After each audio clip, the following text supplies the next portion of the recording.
নমস্কার। এই ভিডিওটা বেশ ইন্টারেস্টিং। মানে একটা সংখ্যা ঘুরে ঘুরে ঘুরে ঘুরে আসছে। কি অবাক হবেন তো? আবার এই সংখ্যাটা যদি রাজনৈতিকভাবে প্রতিটা মুখ্যমন্ত্রীর সঙ্গে ঘুরে ঘুরে আসে তাহলে আরো একটু বেশি অবাক হবেন। না, এইটা কোনো রাজনৈতিক ভিডিও নয়, এই ডিসক্লেমারটা দিয়ে দিলাম। কিন্তু আদ্যপান্ত রাজনৈতিক ভিডিওই হতে চলেছে। আহ, এখন মুখ্যমন্ত্রী মানে পালা বদলে পর নতুন মুখ্যমন্ত্রী হয়েছেন শুভেন্দু অধিকারী। এর আগে ছিলেন মমতা ব্যানার্জি, তার আগে ছিলেন বুদ্ধদেব ভট্টাচার্য। বুদ্ধদেব ভট্টাচার্য 2000 সালের 6ই নভেম্বর মুখ্যমন্ত্রীর চেয়ারে বসেন। তখন তার বয়স ছিল 56 বছর।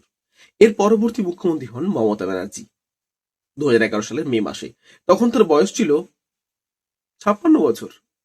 বর্তমানে যিনি মুখ্যমন্ত্রী হলেন শুভেন্দু অধিকারী, তার এখন বর্তমান বয়স 2026 সালে এসে দাঁড়িয়ে 55 বছর 6 মাসের একটু বেশি, মানে প্রায় 56 বছর। মানে 56 গেরও বাংলার মুখ্যমন্ত্রীদের ছাড়তে পারছে না, তাই তো?